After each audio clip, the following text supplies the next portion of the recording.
लड़के को अभी अभी उसकी मंगेतर ने धोखा दे दिया था और वह नई लड़की ढूंढने की सोच रहा था। उसे बिल्कुल पता नहीं था कि उसी समय आसमान में एक परी अपनी तपस्या के दौरान बिजली की चपेट में आ गई और अगले ही पल सुनहरी रोशनी बनकर उसके सामने आ गिरी। डर के मारे वह लड़का जमीन पर बेहोश हो गया। परी ने जब उसे देखा तो उसे पता चला कि यह लड़का उसके कई जन्मों का पति है। यह जानकर उसने जादू से उसके सीने को छुआ और लड़का तुरंत होश में आ गया। जब परी ने कहा कि वह उसकी पत्नी है तो लड़के को लगा कि शायद यह कोई पागल औरत है जो मानसिक अस्पताल से भाग आई है। तभी परी ने हवा में उंगली से एक घेरा बनाया और लड़के को पिछले जन्मों के दृश्य दिखाए। एक में वे दोनों शादी कर रहे थे और दूसरे में लड़का एक विद्वान था और परी उसकी पत्नी बनकर घर संभाल रही थी। यह देखकर लड़के को यकीन हो गया कि परी सच कह रही है। परी तुरंत उसे शादी का रजिस्ट्रेशन कराने ले जाना चाहती थी क्योंकि वह इस पल का बहुत समय से इंतजार कर रही थी, लेकिन लड़के को लगा सब बहुत जल्दी हो रहा है, इसीलिए वह पहले थोड़ा समय साथ बिताना चाहता था। उसने देखा कि परी के कपड़े गंदे हैं, इसलिए वह उसे कपड़ों की दुकान में ले गया। दुकान की सेल्स गर्ल घमंडी थी और उसे डर था कि परी कपड़े गंदे कर देगी, इसलिए उसने सोचा कि जो भी कपड़ा वह पहने उसे खरीदना पड़ेगा। जब परी ने एक कपड़ा पसंद किया और लड़के से राय पूछी तो उसने कहा कि वह किसी भी कपड़े में सुंदर लगती है। यह सुनकर सेल्स गर्ल बोली कि आपके पति की पसंद अच्छी है।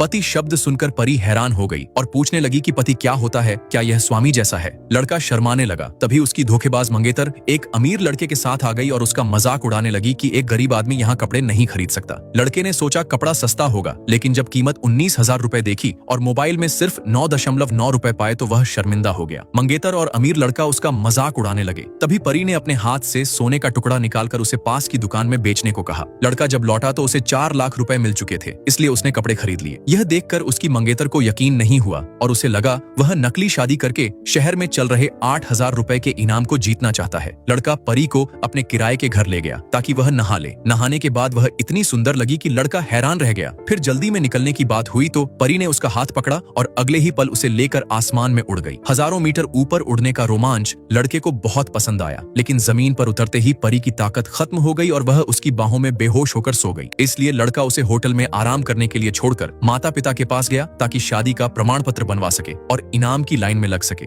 उसे नहीं पता था कि उसके माता पिता ही दुनिया के सबसे अमीर लोग हैं और यही इनाम कार्यक्रम उन्होंने ही गुप्त रूप से शुरू कराया था ताकि उनका बेटा जल्दी शादी करे। जब लड़के की बारी आई तो पत्नी मौजूद न होने के कारण अधिकारी ने इनाम देने से मना कर दिया और तभी उसकी मंगेतर और अमीर लड़का फिर से उसका मजाक उड़ाने लगे। तभी अचानक एक तेज सुनहरी रोशनी चमकी और गुस्से से भरी परी सबके सामने प्रकट हो गई। अब जिसने भी उस लड़के को अपमानित किया था उसका बुरा अंजाम तय था।